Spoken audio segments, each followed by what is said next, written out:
Una mujer afroamericana atada a un árbol por una pandilla, indefensa y aterrorizada. Nadie podía imaginar que su esposo pertenecía a las fuerzas Delta, la unidad de élite más letal del ejército. Su único mensaje de auxilio desataría una tormenta de justicia que lo cambiaría todo. Antes de comenzar, asegúrate de suscribirte al canal y comentar desde dónde estás viendo. El sol golpeaba sin piedad el asfalto de Red Creek mientras María García cruzaba el estacionamiento del hospital comunitario.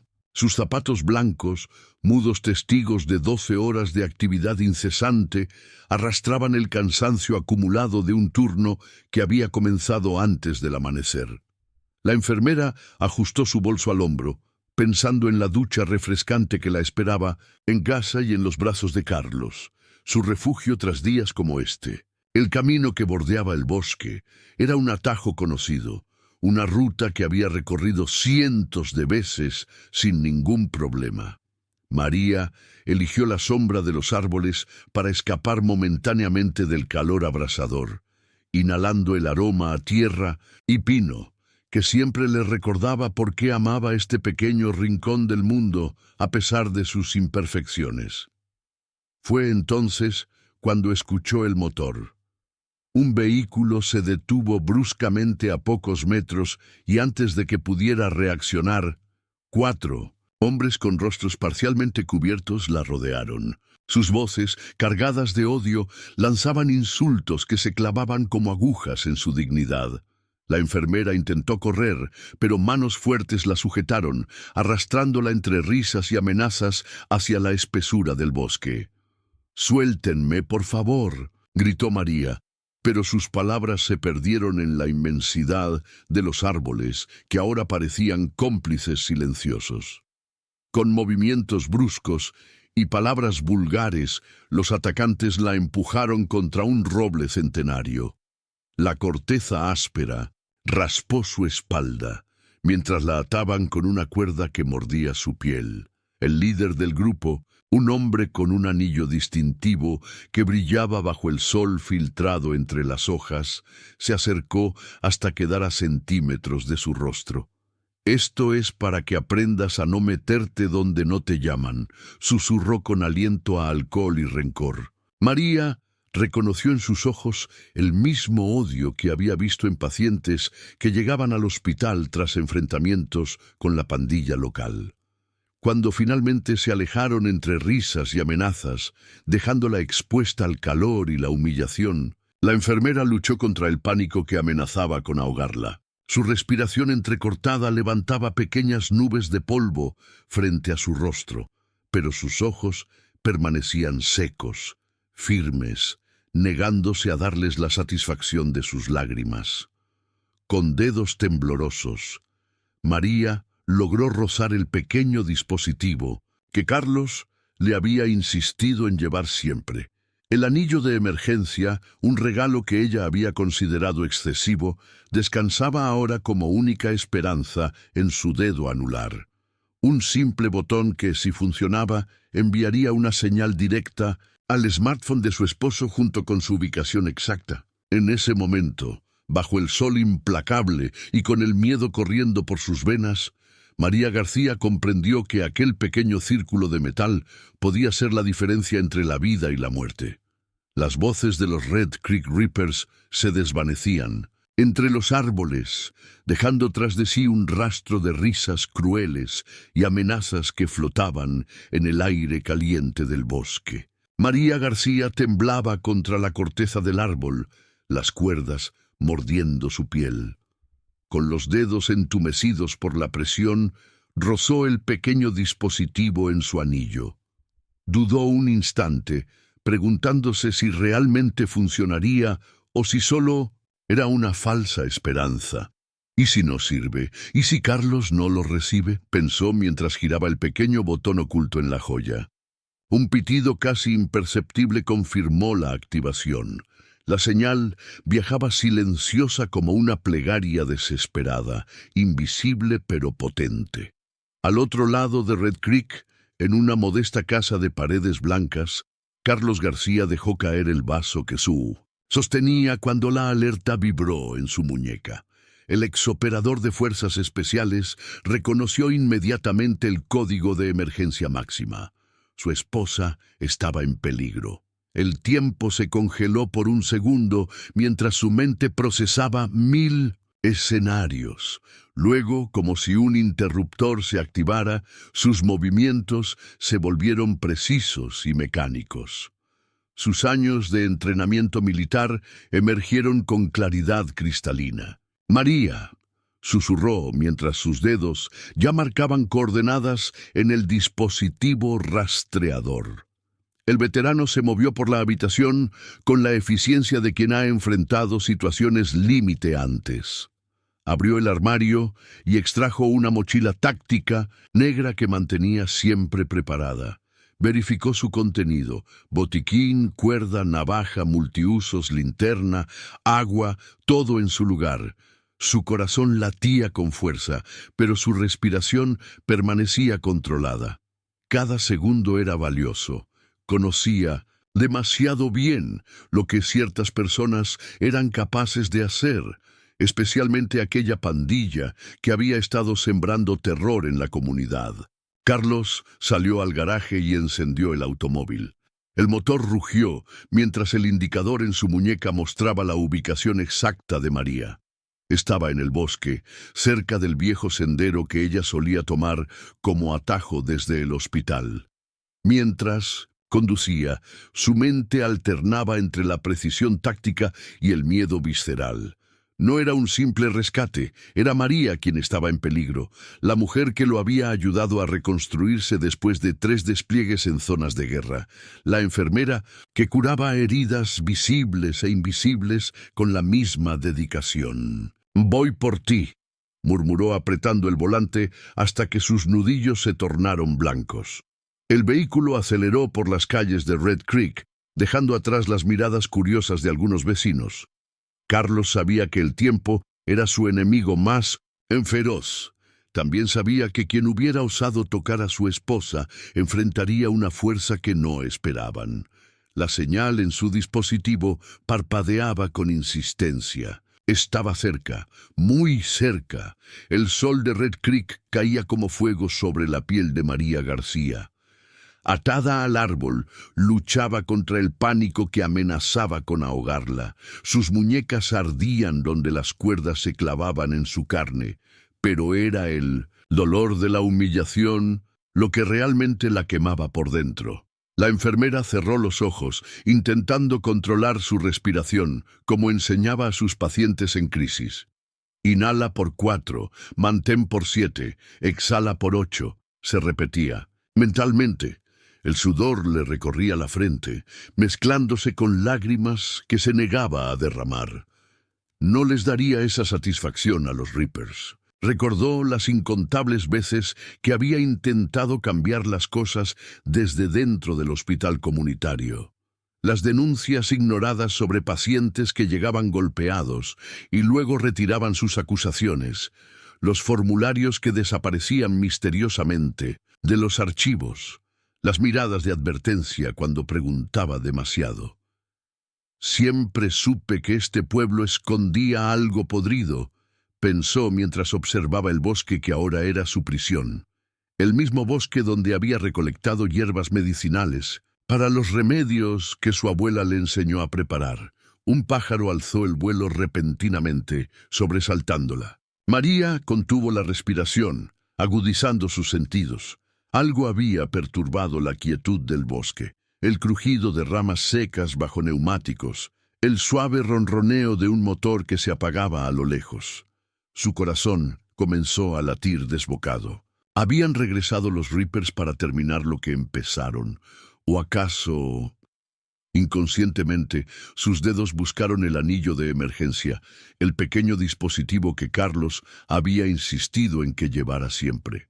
«En nuestro trabajo nunca sabemos qué puede pasar», le había dicho su esposo con esa mirada que guardaba los secretos de sus años en fuerzas especiales. El sonido seco de pasos sobre hojas secas se acercaba. María contuvo la respiración. Eran pasos decididos, metódicos, no el andar despreocupado y errático de los pandilleros. Estos pasos tenían propósito. Una rama se quebró cerca, y la enfermera giró la cabeza tan rápido que sintió un latigazo de dolor en el cuello. Entre los árboles, una silueta comenzaba a materializarse. «Carlos», susurró con la voz quebrada por la esperanza y el miedo. El sol filtrado entre las hojas proyectaba sombras danzantes que dificultaban distinguir si aquella figura que se aproximaba venía a rescatarla o a silenciarla para siempre. María tensó todo su cuerpo, preparándose para lo que fuera a ocurrir. Los pasos se detuvieron por un instante, como evaluando la situación, y luego continuaron avanzando hacia ella con renovada determinación. Carlos García se movía entre los árboles como una sombra silenciosa. Cada paso era calculado, cada movimiento preciso. Sus años como operador de fuerzas especiales habían grabado en su cuerpo una memoria que ahora despertaba por completo. El bosque, que para muchos sería un laberinto confuso, se convertía para él en un mapa de señales claras, ramas quebradas, huellas en el suelo húmedo, fragmentos de conversaciones que el viento aún no había borrado. Su respiración era controlada, pero su corazón latía con fuerza. No era miedo lo que sentía, sino una mezcla de adrenalina y terror por lo que pudiera encontrar. Desde que recibió la alerta del anillo de emergencia, el tiempo se había convertido en su enemigo. Cada segundo que pasaba era un segundo más que María sufría. «Aguanta, mi amor», murmuró mientras seguía el rastro que los Red Creek Reapers habían dejado sin saberlo. Notó marcas de arrastre en el suelo, pequeñas gotas que podían ser sangre. Su entrenamiento le permitía leer el terreno como otros leían un libro. El exmilitar se detuvo un instante, escuchando. El bosque tenía su propio lenguaje, y cualquier alteración en ese ritmo podía significar peligro o, con suerte, la ubicación de su esposa. Cuando finalmente la vio atada al tronco de un árbol, algo dentro de él se rompió y recompuso en un instante. María tenía la cabeza gacha, pero al escuchar sus pasos, la levantó, revelando una mirada donde el terror inicial se transformaba en alivio. «¡Carlos!», susurró ella con voz quebrada. El hombre corrió los últimos metros, sacando su navaja táctica del bolsillo. La furia bullía en su interior como lava, pero sus manos permanecían firmes mientras cortaba las cuerdas. Quería matar a quienes le habían hecho esto, perseguirlos y hacerles pagar con la misma moneda. Pero el cuerpo tembloroso de su esposa lo anclaba al presente, a lo que realmente importaba. «Ya estás a salvo», dijo mientras la liberaba completamente. María cayó en sus brazos, exhausta. Carlos la envolvió en un abrazo protector, sintiendo cómo el cuerpo de la enfermera se estremecía con sollozos contenidos. Besó su frente, sus mejillas, comprobando que no tuviera heridas graves. «Te juro que encontraré a quienes te hicieron esto», prometió con voz grave. «Nadie volverá a tocarte, María. Nadie». Ella se aferró a su camisa, encontrando en ese contacto la fuerza que necesitaba. «Vámonos de aquí», pidió la mujer. Carlos asintió, ayudándola a ponerse de pie. Con un brazo alrededor de su cintura, comenzaron a caminar hacia el vehículo que había dejado en el límite del bosque. El protector sabía que esto apenas comenzaba. Lo que acababa de ocurrir no era un incidente aislado, sino una declaración de guerra, y él estaba preparado para responder. El regreso a Red Creek fue como caminar por un campo minado. María García sentía cada mirada como un peso sobre sus hombros adoloridos. Algunos vecinos bajaban la vista al cruzarse con ella. Otros formaban pequeños grupos que interrumpían sus conversaciones abruptamente. El silencio del pueblo hablaba más fuerte que cualquier palabra. «¿Estás bien?», preguntó Carlos, apretando suavemente su mano mientras caminaban por la calle principal. María asintió, pero la verdad era otra. Las marcas en sus muñecas, donde las cuerdas habían mordido su piel, ardían menos que la humillación. La Sato, enfermera acostumbrada a cuidar de otros, ahora se sentía expuesta y vulnerable. Entre las miradas esquivas, un par de ojos la seguían con una intensidad diferente. Carmen López observaba desde la ventana de la panadería, su rostro una máscara de culpa y remordimiento. Había estado allí, había visto todo. Cuando el vehículo de María fue interceptado por los Reapers, Carmen estaba estacionada a pocos metros, paralizada por el miedo. «Esa mujer nos mira como si nos conociera», murmuró Carlos, siempre alerta. «Es Carmen, vive cerca del hospital», respondió María. «Nunca hemos hablado realmente». Esa noche, mientras la pareja intentaba recuperar algo de normalidad en su hogar, un sonido casi imperceptible les alerta. Carlos se asomó con cautela. Años de entrenamiento militar convertidos en instinto. No había nadie, solo un pequeño objeto negro sobre el felpudo. «Es un USB», dijo examinándolo cuidadosamente antes de entrar. Con manos temblorosas, conectaron el dispositivo al ordenador. La pantalla cobró vida mostrando imágenes que María hubiera preferido olvidar. La grabación, tomada desde un automóvil estacionado, capturaba con claridad brutal el momento en que los hombres la arrastraban hacia el bosque, sus gritos ahogados por manos rudas, la violencia innegable. «Dios mío», susurró María, lágrimas, silenciosas, rodando por sus mejillas. Carlos permaneció en silencio, su mandíbula tensa conteniendo una furia que amenazaba con desbordarse. La grabación continuaba mostrando a los agresores, sus rostros, sus vehículos, detalles que serían imposibles de negar. No había nota ni firma, pero ambos sabían quién había dejado aquella evidencia. Carmen López, la testigo silenciosa, había encontrado su voz a través de aquel acto anónimo. «Esto cambia todo», dijo finalmente Carlos. María asintió, comprendiendo el alcance de lo que tenían entre manos. Aquella pequeña pieza de tecnología entregada por alguien que había elegido superar su miedo se convertiría en la chispa que encendería la indignación de todo Red Creek. Lo que comenzó como un ataque a una mujer estaba a punto de transformarse en el despertar de una comunidad entera. El video grabado por Carmen López se propagó como fuego en la pradera. Los teléfonos de Red Creek ardían con notificaciones mientras las imágenes del secuestro de María García llegaban a cada rincón del pueblo. La indignación colectiva se manifestó primero en comentarios enfurecidos, luego en grupos de mensajería, donde vecinos, que nunca habían hablado entre sí, coordinaban acciones. Las calles, normalmente tranquilas los sábados, se llenaron de carteles improvisados. Justicia para María se leía en ventanas y puertas. Algunos comerciantes cerraron en señal de protesta, mientras otros ofrecían sus espacios para reuniones. La plaza principal, antes territorio de palomas y ancianos jugando, ahora bullía con voces exigiendo respuestas. Carmen observaba desde lejos, su corazón dividido entre el alivio de haber actuado y el temor a represalias. No imaginaba que su pequeño acto de valentía desencadenaría tal respuesta. Desde su ventana vio a madres marchando con sus hijos, a jóvenes organizando vigilias y a ancianos rezando en círculos bajo el sol de la tarde.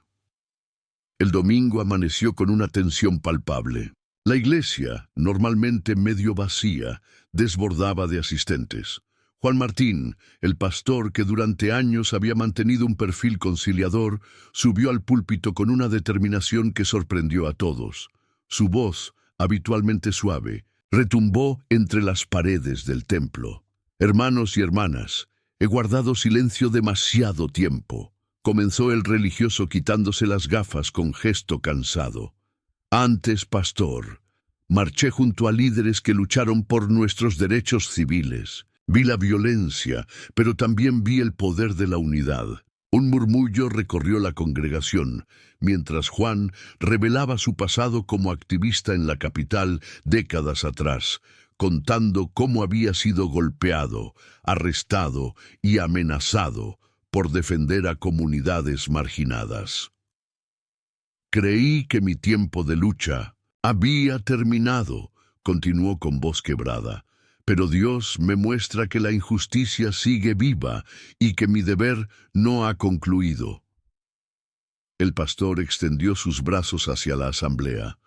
Hoy, esta iglesia no será más un lugar de consuelo pasivo. Desde hoy, nuestras puertas estarán abiertas día y noche como refugio y centro de operaciones para quienes buscan justicia.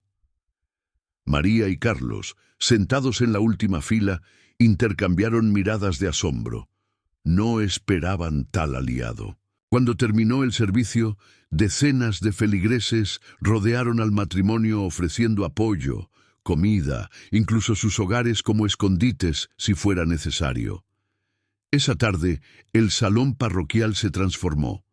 Mesas con computadoras, mapas de la ciudad, listas de voluntarios. Juan Martín, con las mangas arremangadas, coordinaba grupos mientras explicaba técnicas de protesta pacífica que había aprendido en su juventud. Red Creek ya no dormía. La justicia, como una semilla enterrada durante años, comenzaba a germinar. La comunidad de Red Creek vibraba con una energía nunca antes vista. En la iglesia del pastor Juan Martín, vecinos de todas las edades se reunían para organizar marchas, vigilias y grupos de apoyo. Mientras tanto, Carlos García trabajaba en las sombras, utilizando sus habilidades de exoperador de fuerzas especiales para seguir el rastro de los hombres que habían atacado a su esposa. Durante 3 noches consecutivas, Carlos observó los movimientos de los sospechosos desde su vehículo estacionado frente a un bar en las afueras del pueblo. Con paciencia militar, fotografió discretamente cada rostro, cada interacción.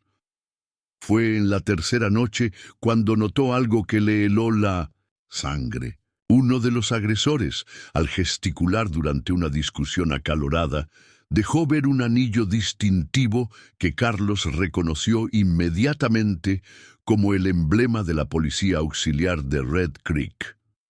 «Están protegidos desde dentro», murmuró para sí mismo, comprendiendo la magnitud del problema. Al regresar a casa, encontró a María revisando mensajes de apoyo en su celular. El exmilitar colocó las fotografías sobre la mesa de la cocina y le explicó su descubrimiento con voz grave. «Sí, la policía está involucrada con los Reapers. Distinguir quién es amigo y quién enemigo será casi imposible», dijo María pasando sus dedos por las imágenes. Carlos asintió, recordando sus días en operaciones encubiertas. Es peor que SA. Significa que cualquier denuncia formal podría ser interceptada o desaparecida. La enfermera se levantó y caminó hacia la ventana. Afuera, el pueblo que tanto amaba ahora parecía un campo minado de secretos y complicidades. Por un momento, consideró la posibilidad de abandonar la lucha, de mudarse lejos, donde nadie pudiera encontrarlos. «Podríamos irnos», susurró como leyendo los pensamientos de su esposo.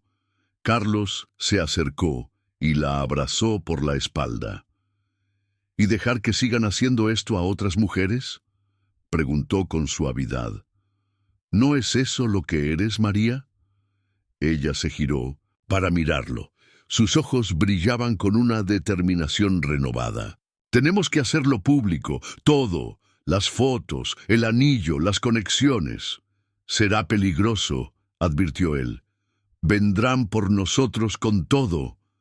María tomó las manos de su esposo entre las suyas. «Ya vinieron por mí una vez. Esta vez los estaremos esperando». Esa noche, mientras preparaban copias de seguridad de las evidencias para distribuir entre personas de confianza, ambos sabían que habían cruzado un punto sin retorno. La verdad sobre la corrupción en Red Creek saldría a la luz sin importar el costo personal. Lo que había comenzado como un acto de violencia contra una mujer, ahora se transformaba en una batalla por el alma de toda una comunidad. Ana Ruiz bajó del autobús con una maleta desgastada y el peso de su carrera periodística en crisis. Red Creek no era más que un punto en el mapa, pero los rumores sobre el ataque